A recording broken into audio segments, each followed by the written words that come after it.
I'm Martin Kuuskmann. I'm the bassoon professor at Lamont School of Music, University of Denver. And my journey started from Estonia back when I was very young. And I basically trained the what one would call Eastern European tradition, even though Estonia is Northern Europe. And I graduated from the Italian Music High School there. I started as a pianist, then moved on to clarinet and finished the high school with bassoon. And extensive theory and solfege and ear training.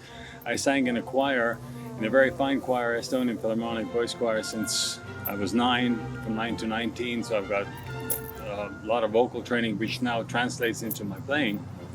After high school in Estonia, I came to America, went on to San Jose State University, and quickly transferred to Yale, where I got my performance certificate, and then later, which was turned into master's, and then to Manhattan School of Music in New York City, where I freelanced a great deal, and then I started teaching at Manhattan School of Music and touring the world while in New York. I moved to the West Coast, and then I was offered the job at DU, and came to tough crossroads of having to give up the Manhattan School of Music job because you can't be at 2 places at the same time, full time. And I'm very happily in Denver now for the 5th year. My philosophy is that every student, every person is different. And while I try to keep to a similar pattern of teaching, I change it with every student according to the student's needs. You know, people think because I do so much solo playing and I do these special techniques and all these wild things on the bassoon that this is what I'm going to teach them. Well, they're wrong. I teach them when they're ready for it. But the first things first, one has to be able to sing through the instrument, figuratively speaking, of course.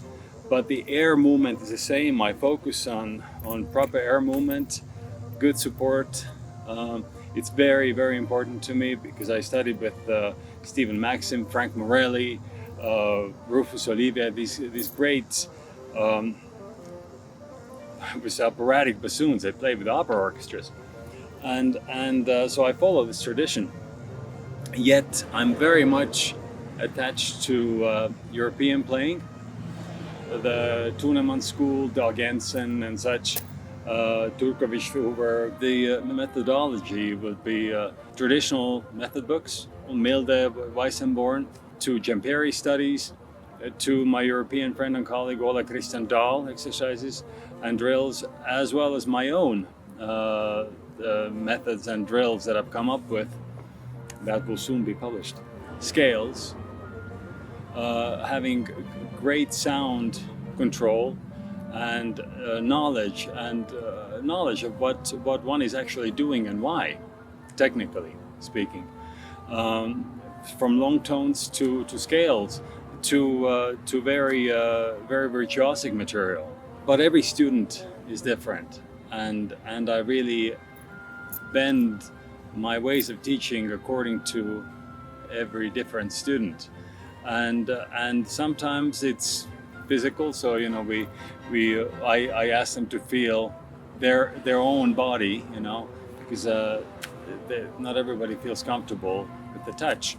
But it's playing an instrument is a physical activity, and they have to know how their own body works, and a lot of it goes by example. I'm always an internal learner, and I'm never done with learning, no matter how much I've accomplished or will accomplish.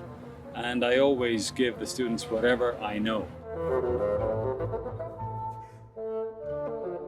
Right now, officially, we have 8 bassoons. I think the ratio is roughly 25% to 75. So 2 grad students, 4 or 5 undergrads. And on rotation basis, either at the symphony orchestra and wind ensemble, and I truly try to give everyone the best load, so to say, to play. even if everything is done with audition basis.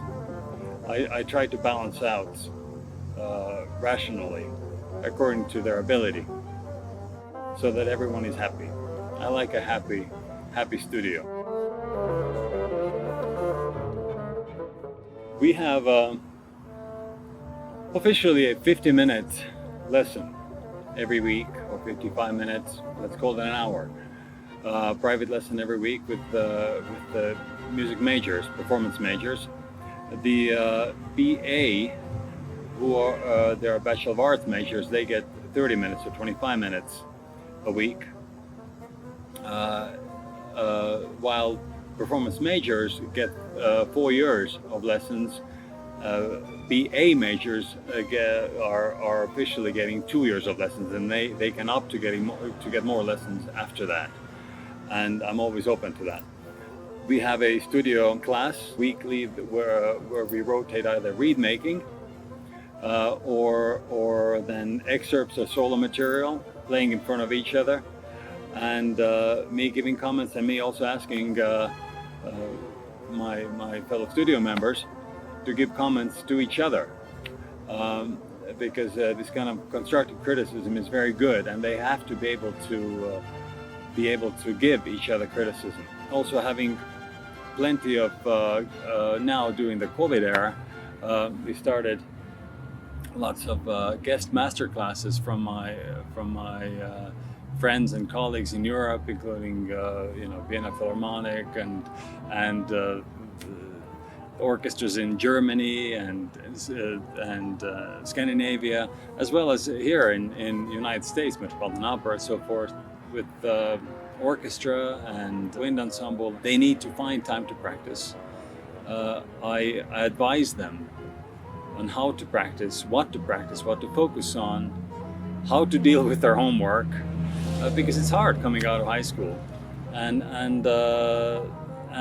even with higher levels, really what you should practice and focus on.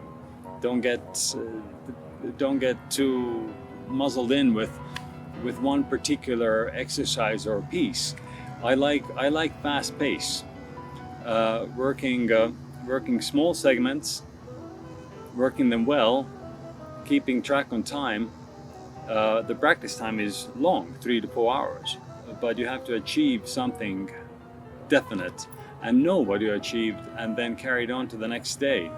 You can't build the wall of China in one day, so don't practice like that, and just build up brick by brick. So in studio classes, we if it's not a reed class, it's on rotation basis. 1 week reads, next week excerpts of solo.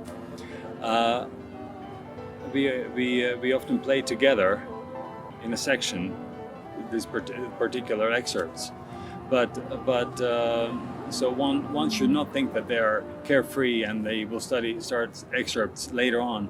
No, I do focus on excerpts as well, but a lot of time goes to competition material, solo material, and then of course excerpts, which they have to be ready for jobs and whatever else comes up. I gave up one of the most prestigious schools in the world, Manhattan School of Music, to come and teach at DU because I fell in love with Denver for one, but we have great faculty, we have fantastic camaraderie in school with the other faculty, and there's just a very good feeling within the faculty itself that then transcends to the student body. The facilities are world class. Denver itself is a great city. There's a very fine symphony orchestra here. There's an opera orchestra. The students have possibilities and actually quite a lot of chances to freelance, which is now lacking in New York City completely. And I'm getting calls regularly for bassoons to come and substitute in orchestra or be a member of. So my students do get work, but it's just a really good place. You can go to the mountains. I'm all for it. I preach one to be physically healthy and active. It's simply, to me, the best place to live in America. And I just love teaching here, and this is the best place for my studio, period.